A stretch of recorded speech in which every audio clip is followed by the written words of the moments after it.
All right, time for live stream in the Object-Oriented Analysis and Design course. Time flies again. Friday, a lot has happened during the week, mainly the deadline for workshop number 1. I hope that you all managed to submit, and there was a whopping amount of submissions, so I think everyone has managed to do so who should do so. So we are currently looking at them, and my inspiration for this is from Lord of the Rings.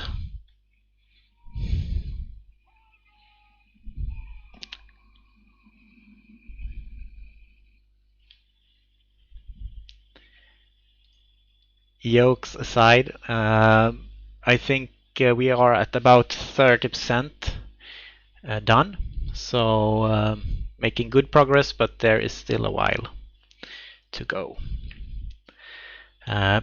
Maybe towards the end of next week or early next week could be a realistic plan to actually get the feedback out to you and your grades and things like that. So we will hope for the best there at least. I'm guessing that most of you are working hard on workshop number 2. The main bulk of the tutoring has been about workshop number 2, and this is also what I will focus this little live session about. So we have actually 2 crash courses that are quite important for workshop number 2.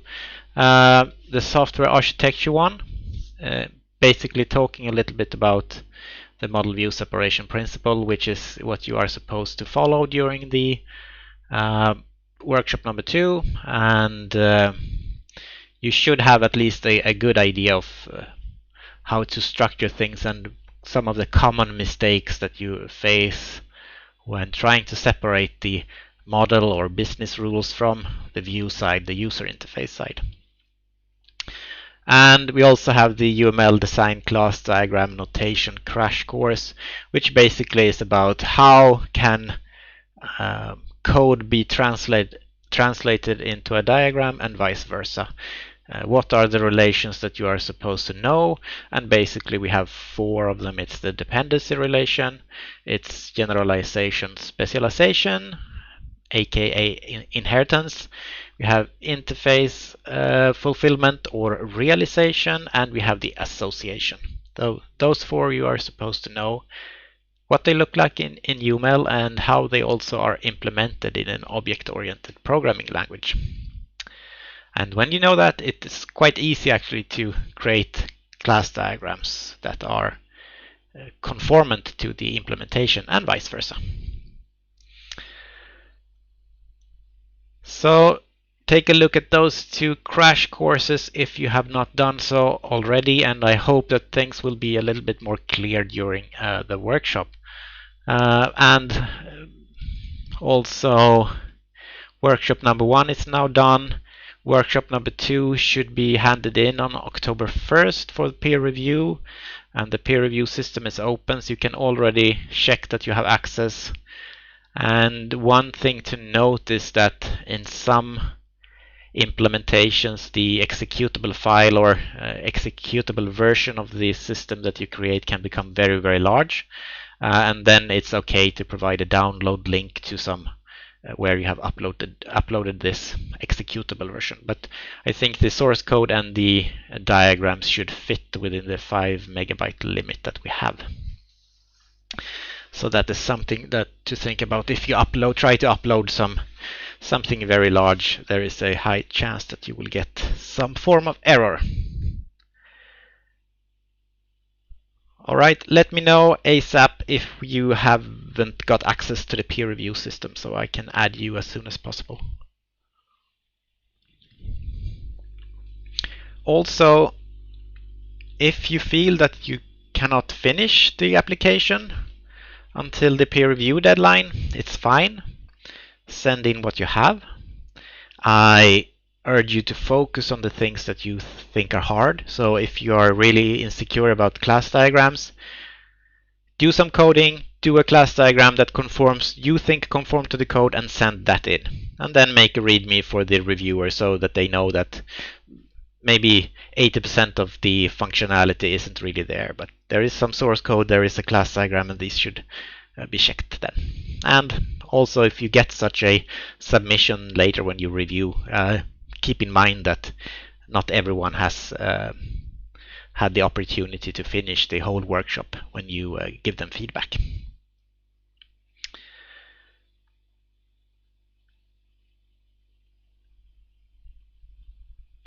Quick walkthrough on how we do peer review submissions for a group effort. I'm not really sure I understand that one, but if you work in a group, you will get you submit the same file as usual as you did in workshop number 1, and you will probably get a lot of submissions back, a lot of stuff to review, and you send you can as a group decide on the feedback you get for the workshop and decide what to implement and what to not implement, and then you simply reply to the feedback you get. But you make your own reviews, so to speak. So the review part that you create is individual. So you get maybe different systems in your whole group as individuals to review. I don't know if that was clear enough, but you should do at least 2 reviews individually, exactly as we did for workshop number 1. All right, I hope that is clear enough at least. Onwards.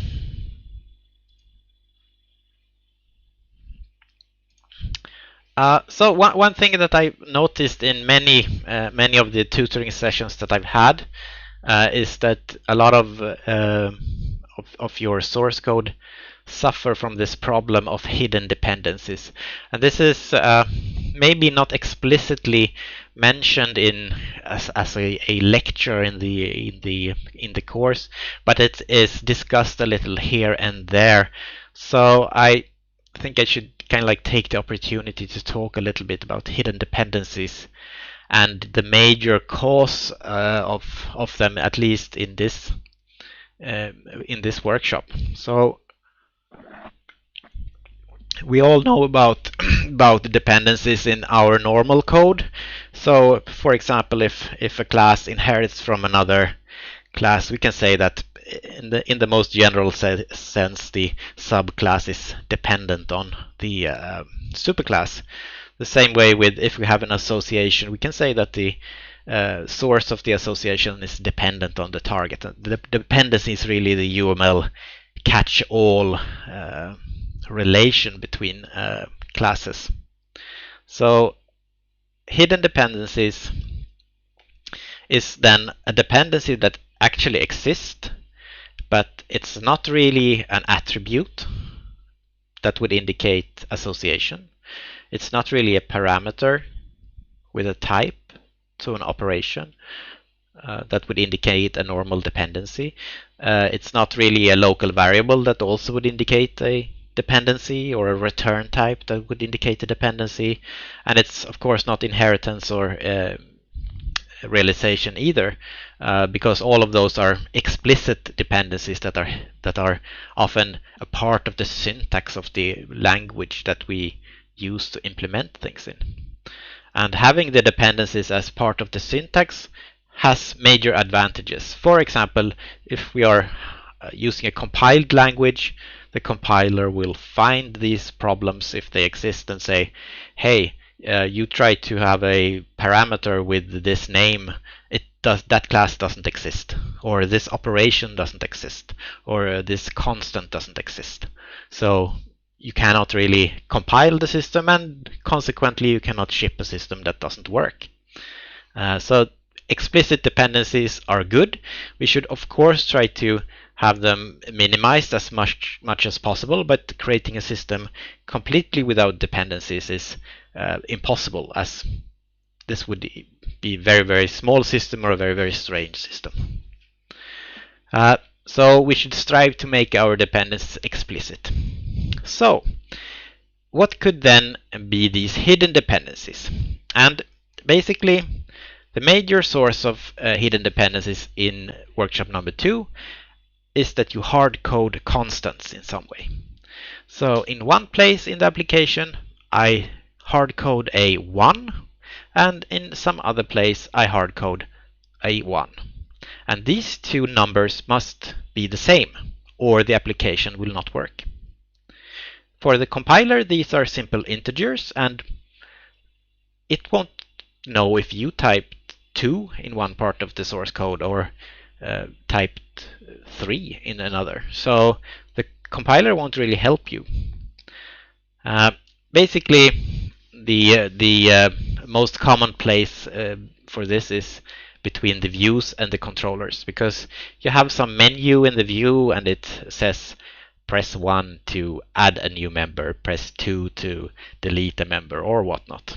And in the controller you have hard-coded 1, a switch case thing, and 1 means that, okay, now I should do add a new member stuff. And if you, for some reason, want to change the menu, you go to the view and you say, okay, no, add new member is uncommon, so we should put that towards the bottom of the list, because listing members is the most used functionality, so that should be first. And since you forget that you also need to change the controller, then you compile, everything seems to compile, and you ship your system, and the user presses 1 and gets a list of gets the add new member stuff instead of the list. So basically you have got a erroneous behavior in your system because you have this hidden dependency. And of course this seems well, I know I wrote the controller, so I know that I need to change the controller too. But you can imagine as a system grows, you have several developers, and if you have these hidden dependencies and you change something and you're not really sure about what other parts are dependent on this, then you are in a lot of trouble, and it will take a long time for you to figure out everyone that could be dependent on this number you change. And basically you need to do a lot of testing to find problems based on hidden dependencies. And there are techniques, of course, to make them explicit instead, so you won't have these problems. And basically you should encapsulate the pressing of the 1 and returning something else than the number 1 from the view. I would suggest in this case to use an enumeration type or something like that instead. Then the menu can change independently and in the same function. Oh, now I'm pressing 1 to do the list instead. You simply fix that logic inside the view, probably even inside the same function. So hidden dependencies become more problematic also as they spread all over the application. So inside one function, it's probably acceptable and maybe even necessary. Within the same class, acceptable. Maybe you can do some refactoring to get it better, but between different classes, then it starts to become bad, because then we are working in different files and it's hard to know and stuff like that. You can't really see that this is a dependency anymore. And between architectural components, then it becomes really, really bad, because then you need to switch context and think, oh, I'm in the view now, I'm in the mindset of writing user interface stuff, and suddenly I need to look at the controller and understand the flow of things, or even worse, I need to go to the model and understand that, because we have this constant that is needs to match in every single place of the application. So that is one of the problems that I have seen, and especially these hard-coded constants in menus in the view and controller is a something that is quite common. And it's common because it's easy. It's more code to add an enumeration type. It takes a little bit longer.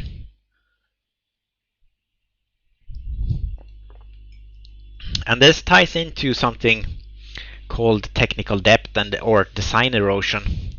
It's when a system's design slowly becomes deteriorated over time, because doing this hard-coded thing, it's fast, I need to get the workshop in soon, I have a deadline, we need to push these features in our project quickly, we need to be agile, and doing quick solutions is in some way promoted.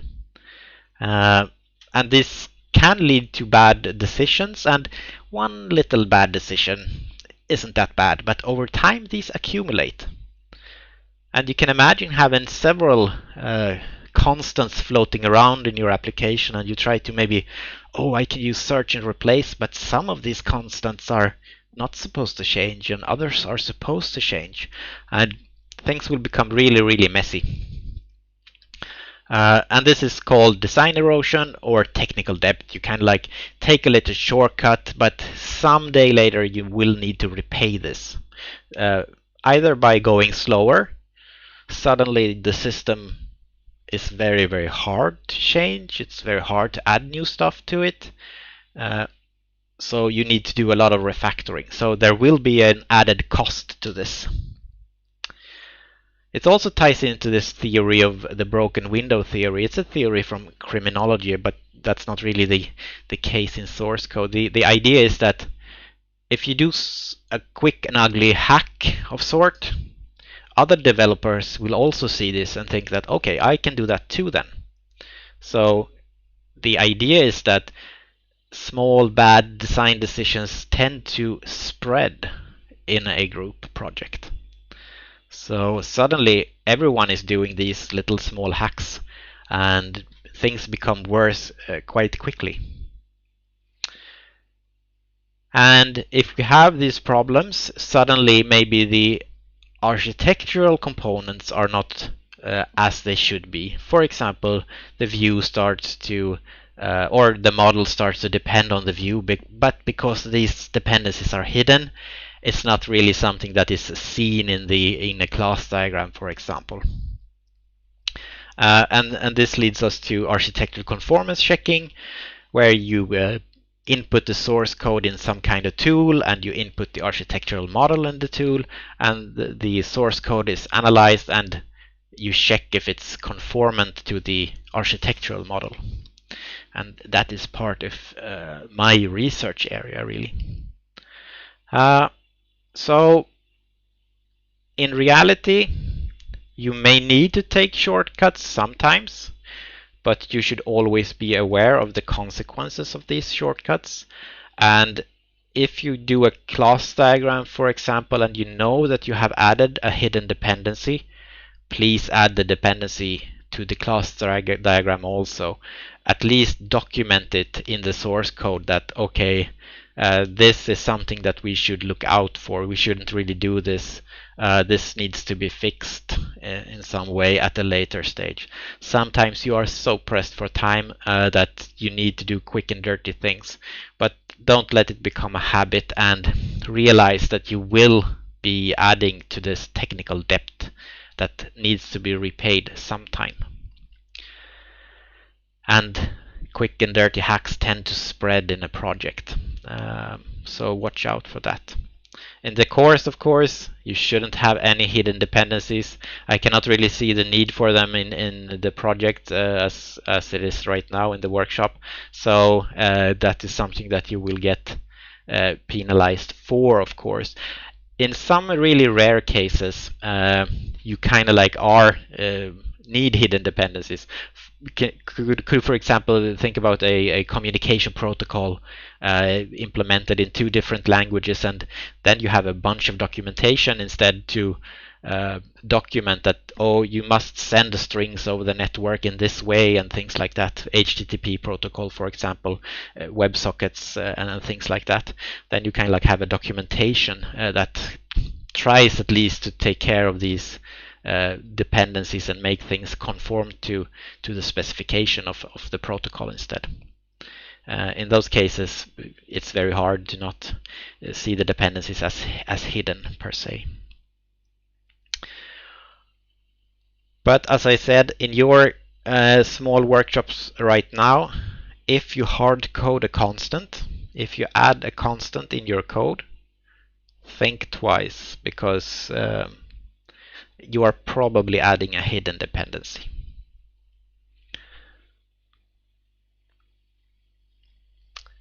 All right, coding time. Actually, I've got a little bit intrigued last week by the controller that we kind of like wrote, or I showed you, and if you remember, it looks just like the use case more or less. And I thought it would be an interesting experiment to see if this would work, if I could get it to work with 2 different paradigms and actually reuse the controller, have 1 controller but 2 radically different user interfaces. So I decided to make a little test application, and my idea right now is to show this to you, discuss the code a little bit, and maybe do a class diagram from the code. So I'm using IntelliJ, but it's pretty much plain Java. I added this admin controller class. I hope that this is good enough of a resolution and font size. I increased it a little bit, but if you can't see, please let me know and I can increase it a little bit more. So here we have this add new student thing. It's basically the same code that we had last week in this slide. I noticed that I had forgotten all of the semicolons, and for some reason I also added a loop in the outside. It was mostly actually because it was nicer to test to add a lot of students at the same time. So that was the idea. I don't think it's that usable really if you don't have kind of like this bulk adding of students. There are some other things that I've added also. For example, we have a main menu or something like that, a main flow that the main things that you can do, aka the use cases. We can add a new student, or we can list all of the students, or we can quit. That's basically what you can do. If we have a student that is selected, we can do some more things. We can delete the student and we can change the student. And we have some flow for for example, changing the student. And it looks very much like this add student thing, but we show the student form, and if it's changed, then we change it, and then we return. So basically the controller is still a little blurry and small. I will try to see where I can settings. Let's go up to 21. Ooh. All right, now maybe. Hopefully the high resolution of YouTube stuff will fixify things. Maybe when we look at the recorded stream later also. All right, good. As I said, basically the controller asks the user interface for stuff, and when it gets stuff back, then it tells the model to do something. And the model side in this case is really simple.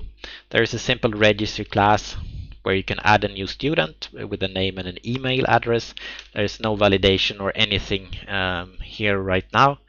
For example, we can have several students with the same email, and that's probably something that should be fixed later on. We can get a list of the students, or rather an iterable from the students, and this is good for encapsulation. I would not want to return this one, because then someone could get the list and delete the student suddenly, and that wouldn't be good. Maybe I can add a student to the list, or a developer could get confused. I want to add a student. Should I use the add new student operation, or should I get a list and add a student? Maybe I also want to change how students are stored in some way in the future, and having this leaked out in the entire application wouldn't be good. So I encapsulate this and say, well, what you can do is that you can get something that iterates the students. That is the service that I provide. You don't know how I store the students inside of me. That's my business. This is the basics of encapsulation, so it shouldn't come as a surprise. You can change a student. Then basically what I do is I remove the student and I add a new student. That seems to work fine in this case. I wouldn't really be in this case, it wouldn't be odd to actually have getters and setters on the student itself. The email stuff, if we want to make sure that we cannot add a student or have a student with duplicate emails, then we probably need to handle this via the change stuff, because the only one that has all the email addresses is the registry, because it has all the students and it can check that this is actually a valid email. But for the name, I think you could have a setter in the student class. And I remove actually based on the email. So if you have two students with the same email, both will get removed. It's an interesting feature that I was perplexed by.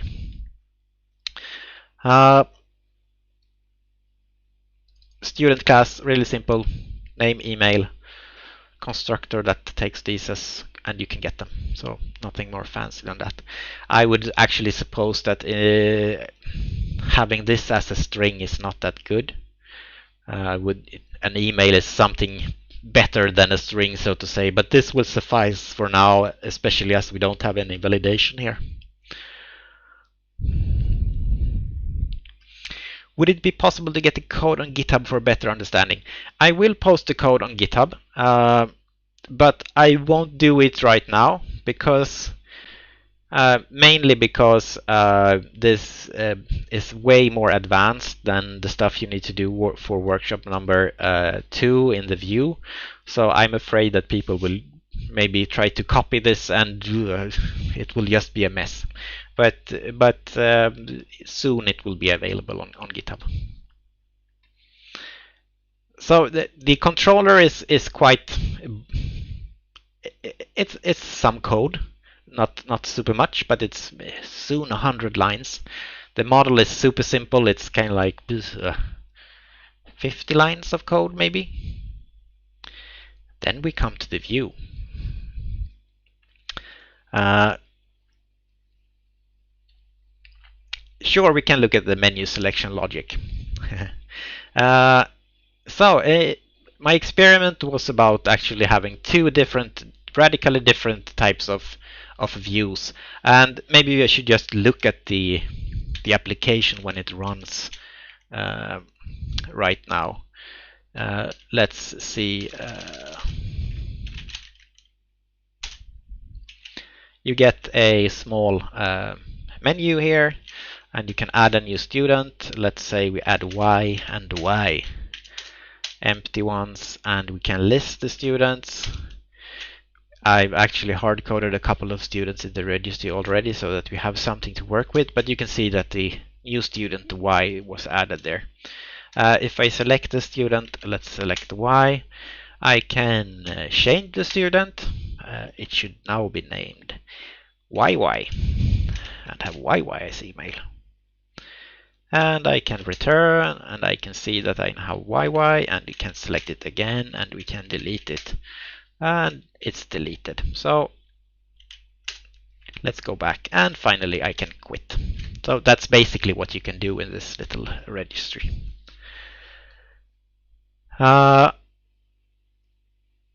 So for the user interface, we have two different kinds, and we have first the console, which I showed you, and we have a graphical user interface. And I put these in two different packages, so things are clean. But for the controller to work with the user interface, it cannot be hard-coded to work with the console or the GUI, because then I cannot change user interfaces if I want to. So in this case, I need to have an interface to be the the interface for the user interfaces that we can have. And looking at you can simply look at the controller. Where is the user interface called? Well, we have this show student form. We have some get name stuff, get email stuff. There is a student list here somewhere, show student list, and basically all of these operations are now put in this interface, and we need two different implementations of these interfaces, of this interface for the console and one for the graphical user interface then.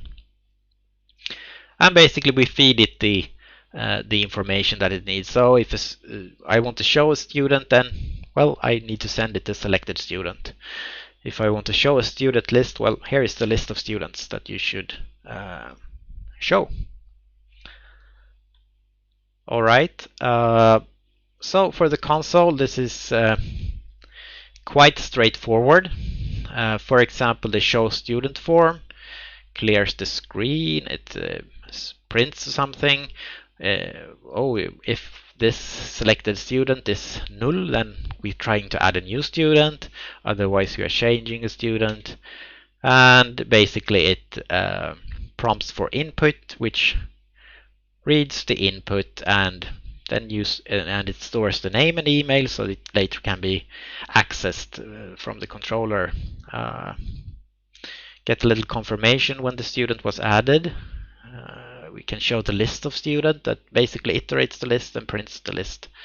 And this show student list also returns a student if it's selected. And this is something that I find a little bit interesting, that I can put my own number here, right? So I just iterate the list of student. I have an index. I print 0 for the first one. And then I can just read this integer and check, okay, which one was selected, and then I can return that one. So I think it's a nice way of encapsulating how does the view want you to select a student. Maybe I want to speak to the view, select student number 8.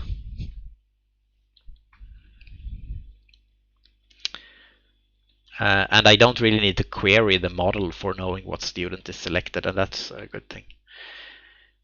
We show the menu, and well, let's take a look then at the menu thing, because that was a question. Expand clear screen func. That's a good thing, because that's a dirty hack in Java. There is no clear screen thing, so you have to kind of like Stack Overflow this, and there is I've only tested this on Windows, so well, you can use this if you want to, or simply ignore it. Yeah.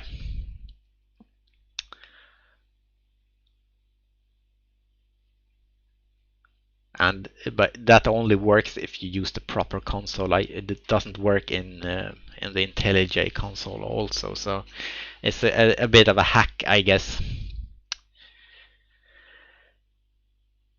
Anyway, the first thing we do in the controller is to try to get the functionality that the user wants to do, and this is an enumeration admin option.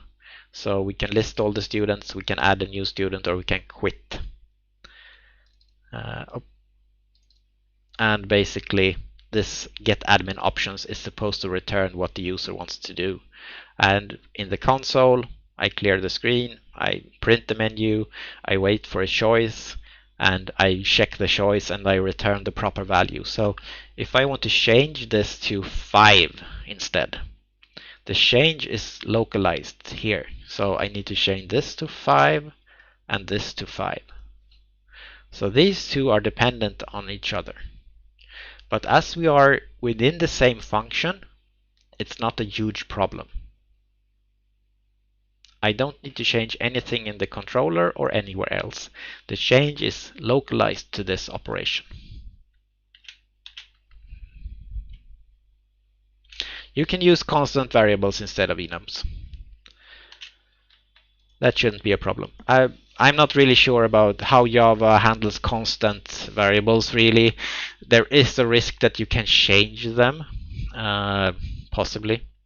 In other languages, you can have variables that are true constant that are not changed, cannot be changed programmatically in the application.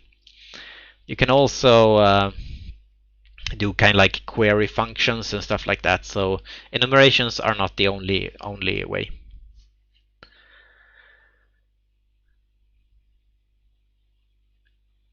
Yeah.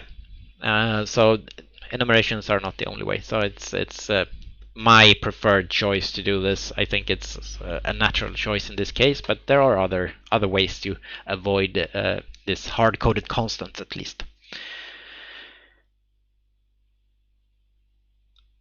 And if we look at the controller thing, it's the first thing that happens, and it simply asks the user interface, okay, what does the user wants to do? Can I get the administration options? That is selected. And it switches on this, and then it does its thing based on what the user wants to do. So it's quite simple actually. We can also maybe notice that this single controller will probably have a tendency to grow. If the application becomes more advanced, we probably need to add more controllers, is my guess at least. Maybe this should be broken out into some kind of a menu controller or something like that instead, but for now I think it's fine. Then you can check the enum to the actual menu shows. Yes. So the choice is in the switch case, and then you use the enum constants to in the case stuff. Can a view class depend on other view classes which is in the same package? Of course they can. The architecture itself says nothing about how stuff inside of the main modules should be connected really. So there you are free to do whatever is needed. There is always an idea of having less dependencies or less coupling overall, of course, but coupling between the architectural modules is what is important for the workshop, and that they are directed in the correct direction also. So as maybe you see that there is a secretary class here also. I thought that was a little bit funny. Maybe some of you noticed that you actually, when you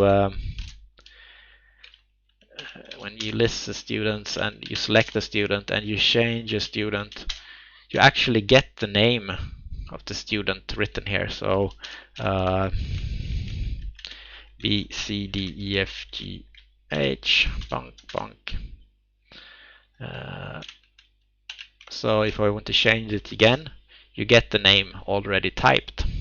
And this is a little bit of a hack also, and that is this is secretary class. So the secretary class can type things in the console. And this is an extension of the Java robot class that is can emulate the keyboard. So it's not super advanced, but it's actually really nice to have in console-based user interfaces, I think. But this is what this secretary class is responsible for. There is no persistence here also, so that is something that I've left behind. And basically my idea would be to, in the constructor of the registry, I would load something. In the destructor, I would save things. So this would be handled entirely internally inside the registry, and no one else would have to know about this. So it's a little bit uninteresting. So that was the console thing.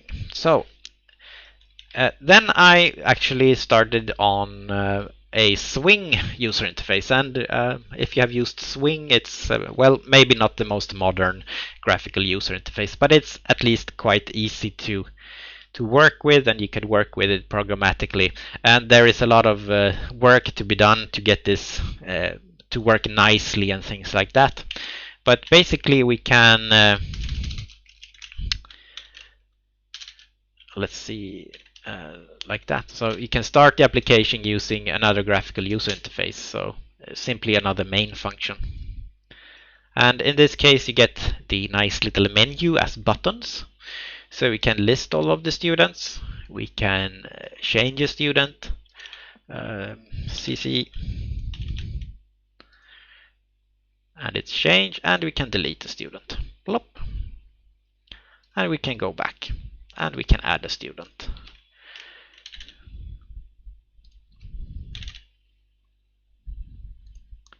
And we get a confirmation.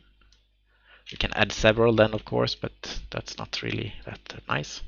And it's added, and we can remove it.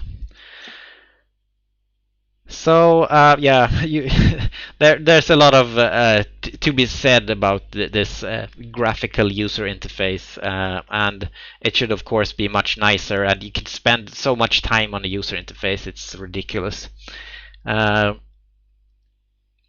Yeah, and probably there's better ways to do this, and this is really not the way you should do graphical user interface code, but it can be done, and it's a little bit interesting that we actually can reuse the controller between these quite different types of user interface styles.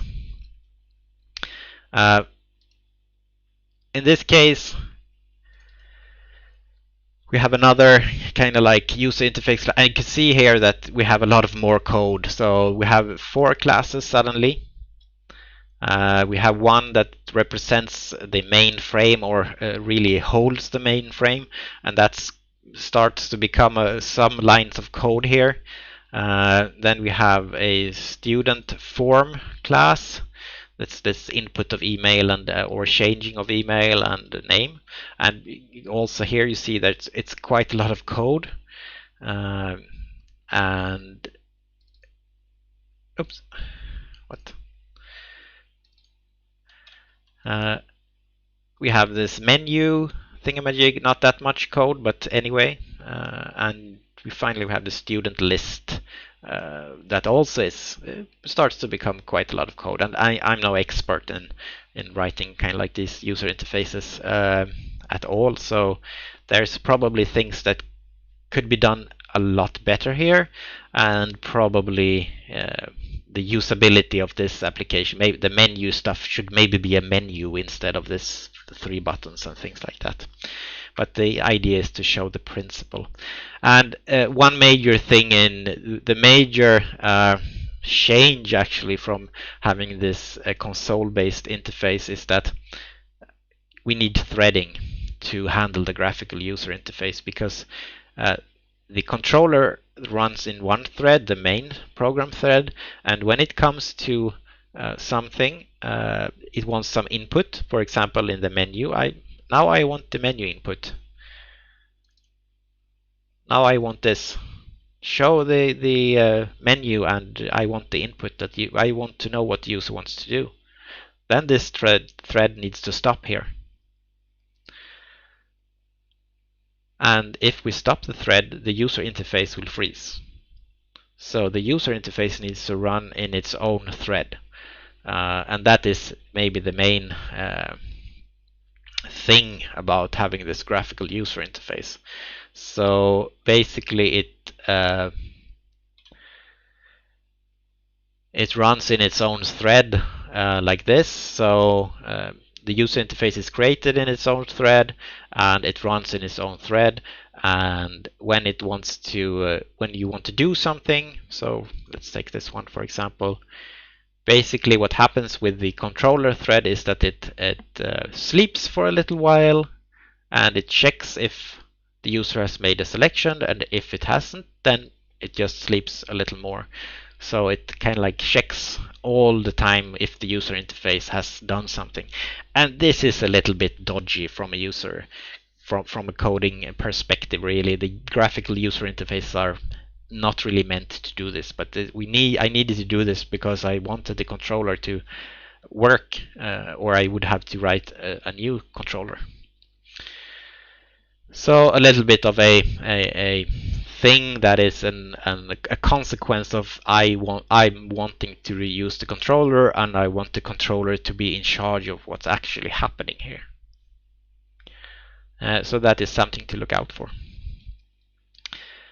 if you want to use a graphical user interface thing with a supervising controller design. One really interesting thing that you can do now is that you can actually have the two user interfaces running simultaneously. So we can have both the command line interface and the graphical user interface running in their own way. So for example, if I list all the students here, you see that we have 1, 2, 3, 4 students, A, B, C, D. And if I add a new student here, let's call him JJ, with the JJ. Student was added. I go back to this and I list all the students again. JJ was added. So this is a little bit of an interesting thing we now can do. We can have two different user interfaces. They run in their separate threads, and they work towards the same model. And one interesting thing here is, of course, that I could have a race condition here, because maybe we are trying to add the same student at the exact same time, and things can become a little bit dodgy. So probably need to synchronize some of the functionality in the model if we are to have these two types of these two user interfaces running at the same time. And one a little bit funky thing is actually, if I have the user interface list like this, and I go to the console user interface, and I add let's add LL.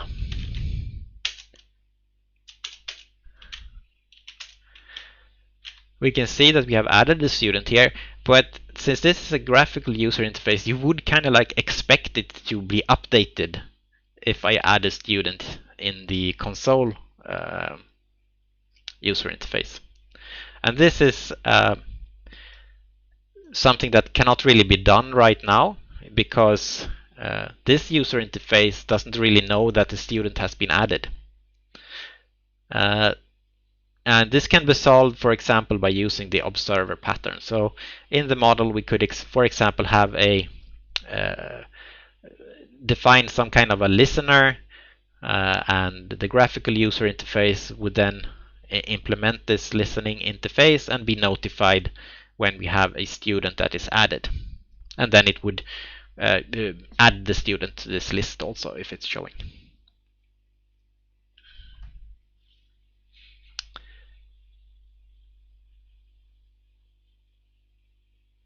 Yeah, so there are some problems that come with making a single user system suddenly a multi-user system. So this is something that needs to be further elaborated on. But I think I will add that also as time comes, and I will probably make an observer for this thing because it was quite a neat example, I think.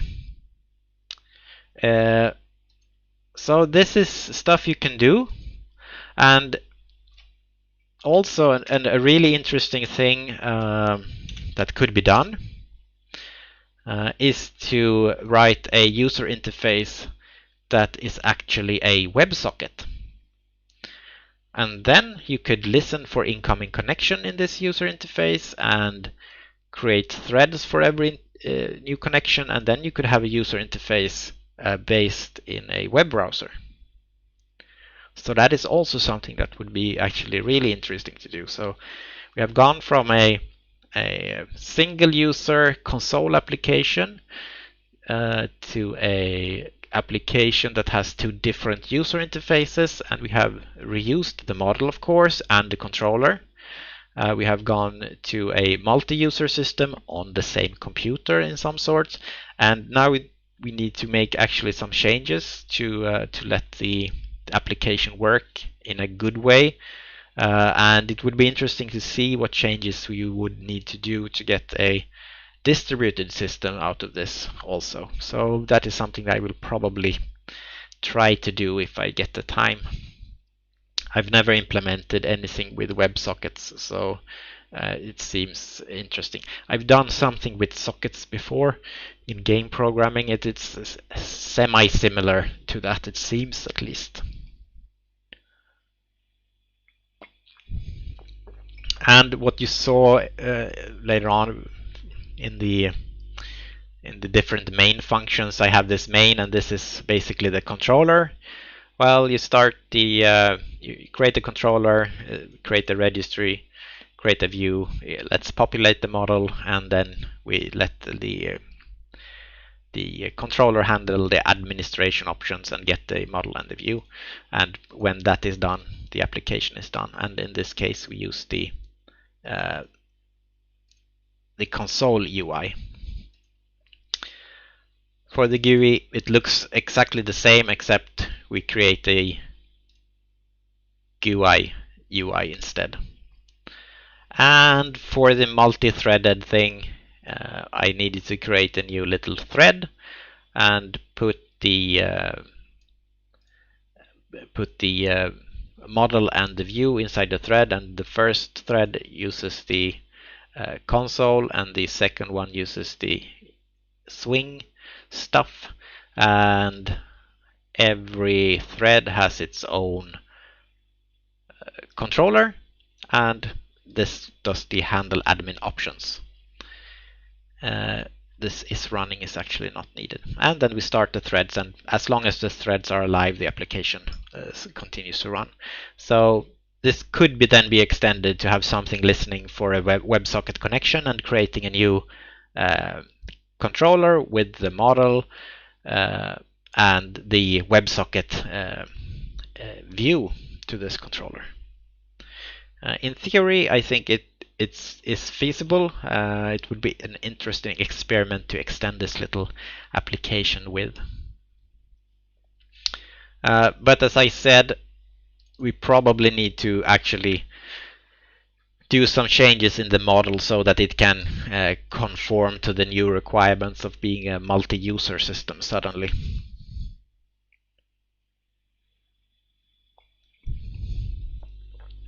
So, my next thing is that let's do a class diagram for this. And let's start where it's simple. Let's just erase everything.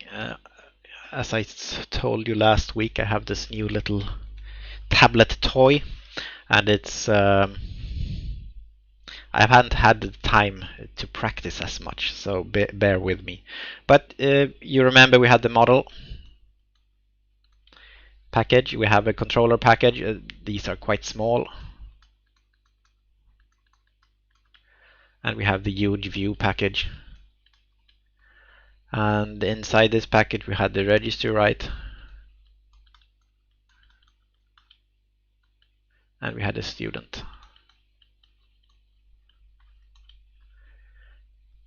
And that was it.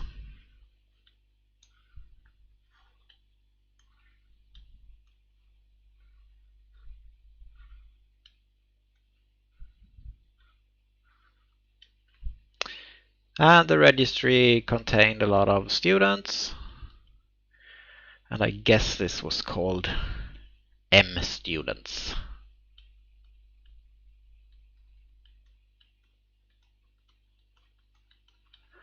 So, something like that.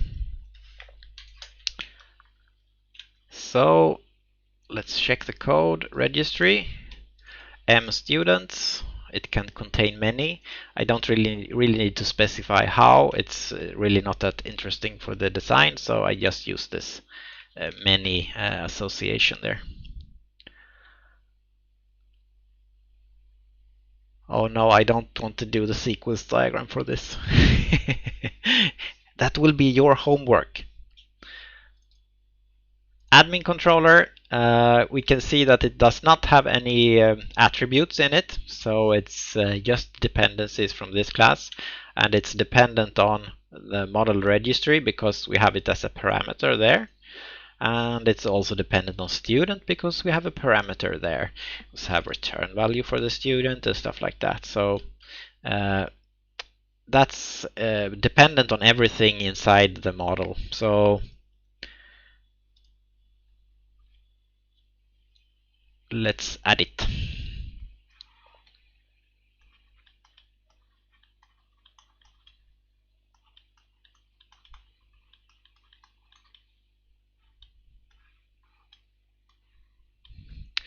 And because it's dependent on everything inside the model, we can actually set this to be dependent on the whole model package. Then we save a line.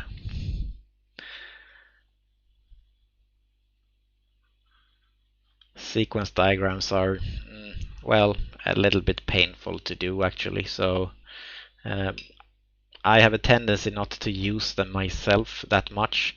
It's mainly when I become really, if I need to kind of like test run my classes, then I may use a sequence diagram. But it's good to know how they are done, and it's good to know how you can read them. So it's good practice for you to do this in workshop too. But that is basically the design right now. So let's move on to the view package. It will be huge. We have the IUI, and that's an interface.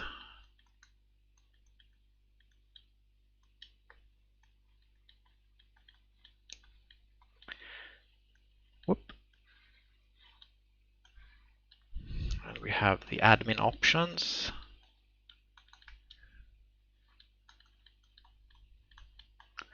That was an enum.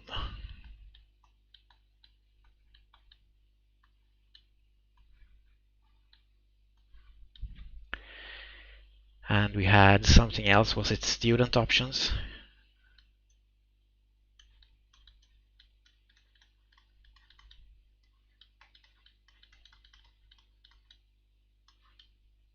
And that was also an enum.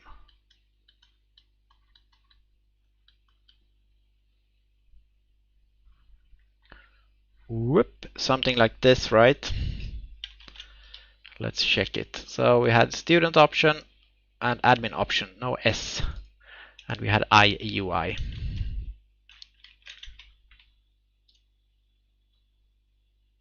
Oh, not the calendar.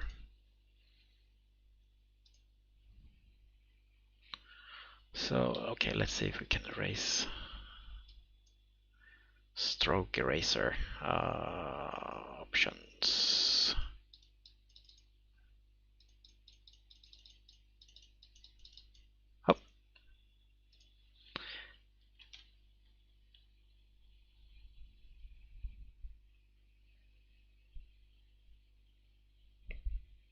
So I have a question here. When you use an array list inside the model, does it not mean that the model is dependent on external storage? Not the external storage really, but if you are actually really adamant on modeling everything, you are dependent on this template class, or generic then in Java, that holds the let me see, that holds you are dependent on this array list, and that's a template class that you have the student as a template argument. So technically you could model this as having an association to the array list, which is a template class instantiated with student as the template argument. But this is really something that is quite a little bit uninteresting in the design. This is more of an implementation decision. I could have opted to use something else here, right, to store the students. Some other type of container or simple array of students. So this is more of an implementation decision than a design decision. No, I don't want to update my software now. I'm live streaming. And if we look at the interface, it has actually dependencies on this one and on that one, because these are return values in the interface. So we have this as a return value. We have this as a return value. We also have the student. So the interface is dependent on the student model class because it's an argument and it's actually a return value.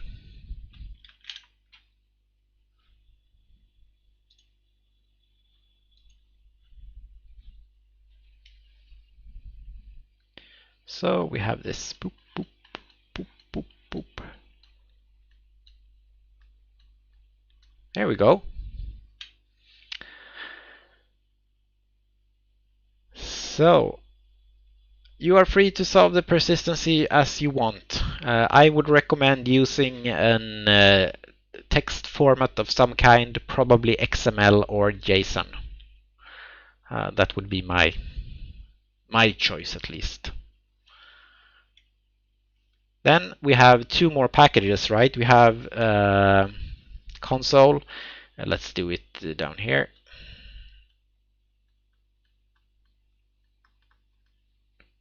Bloop. Inside console we had the UI, super good name. Bloop. And we had this secretary.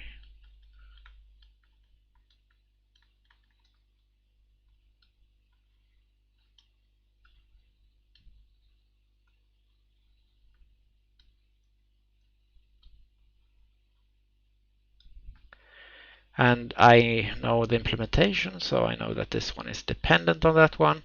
And we can check the code again. Let's take a look at console, the UI, and we can see that we don't actually have any attributes except this string attribute, and we don't create any associations for that because it's simple attributes in this case. We are dependent on student. We are dependent on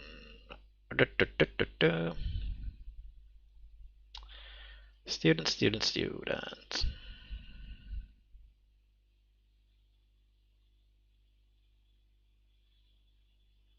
Student option. And of course also we are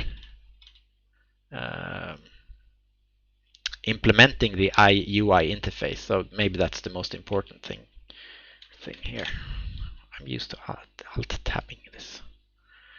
Maybe there's a better way to do this. So this one implements or realizes in UML-ish this interface, and this is super important. Let's compare dependency, realization. Don't mix the two up. And the only difference is that the dependency has an open arrowhead and the realization has a closed arrowhead. If we do a mistake in the notation here, it's very hard to know what actually meant. So watch out for that.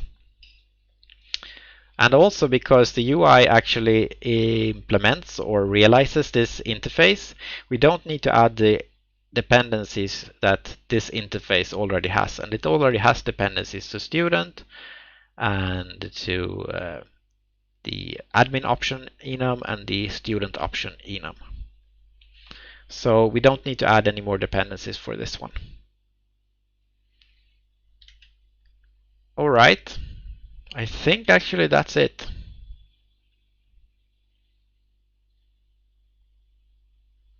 We couldn't find any other dependencies here from the UI. So it's good that it's not dependent on the controller because we don't want that. And as we also saw in the controller, it's of course dependent on this interface. Oh, sorry.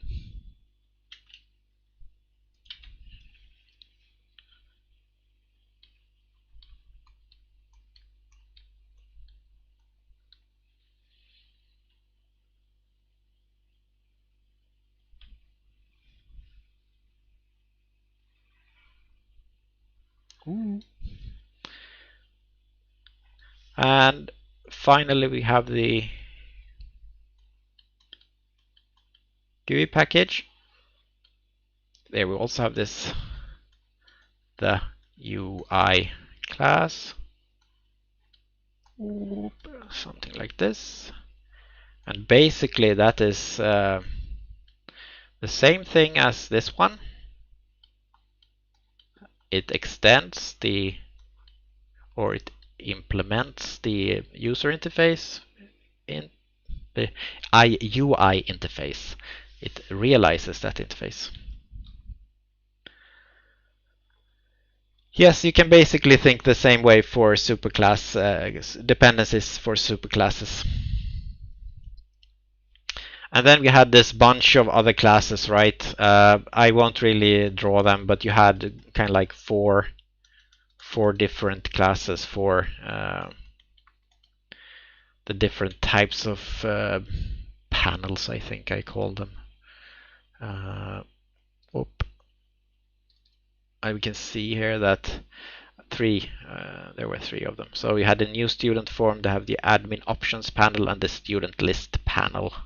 So we had three of them, and these are all attributes in the class, so they should be associations named appropriately, but it will be a pain for me to write m_new admin options panel since I haven't really trained with my little tablet here. So let's remove the last one.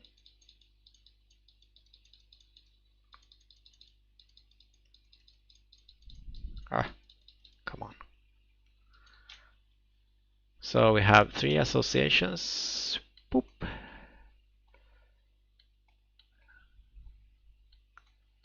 And I also bet that these have some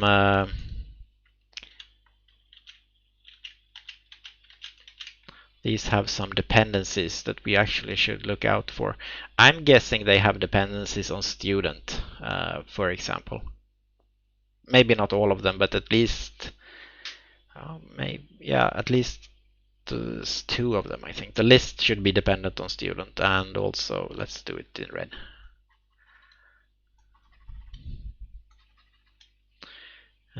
Also has dependencies on student because they get information from the student and for the email and name and so on and so forth.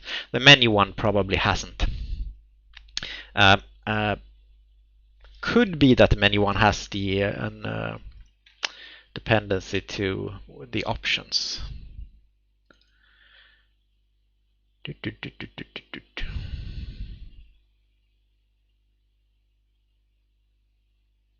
doesn't seem so actually.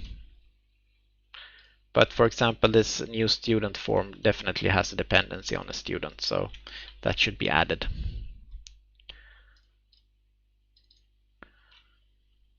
This basically, yeah, this has actually an association. A little bit surprising there. So one of them should have an association, right?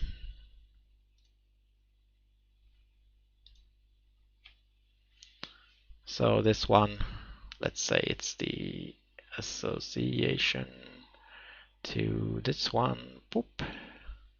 And this one has the dependency to the student.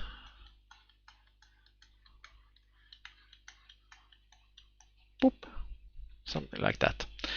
But as we can see, we are having more connections internally inside the components than externally, at least, and that's a good thing. The dependencies between the major modules of the architecture, the model, controller, and view, are conformant to what we want to have. So the view depends on stuff inside the model. The controller depends on stuff inside the model. The model doesn't depend on anything. The controller depends on the model, as I said, and the user interface, or the view doesn't depend on the controller, and that was maybe the key here, to have a view that wasn't dependent on the controller and how that worked.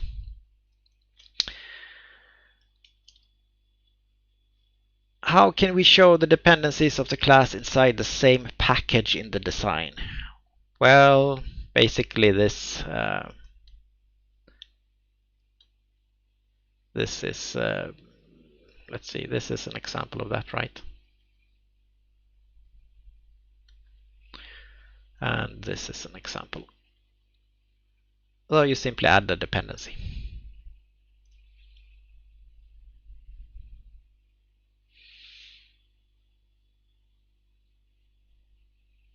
More resources about sequence diagram rather than chapter 15. I think I do quite a lot of sequence diagrams actually in the recorded lectures, so I think you should watch that. Doing sequence diagrams live would be a pain.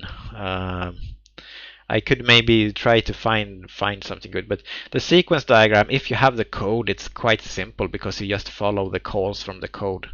So yeah, maybe we should do a sequence diagram for something in this little application as time progresses. But I think that we have spent some good amount of time right now. Maybe we should write, was it M selection? Oop. On associations, you should always write the role name.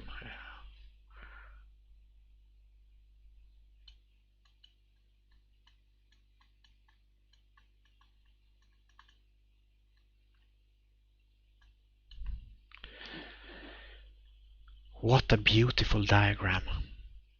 Best ever. So I think we're pretty much done right now. I think this was an interesting experiment. As I said, it's probably not the optimal way to do things, especially if you have if you know that you want to do a multi-user system or a graphical user interface system, then it should probably not be done in this way. But as you see, you can be adamant about having separations of controller and view, and have this in one direction only, and reuse the same controller for widely different types of views.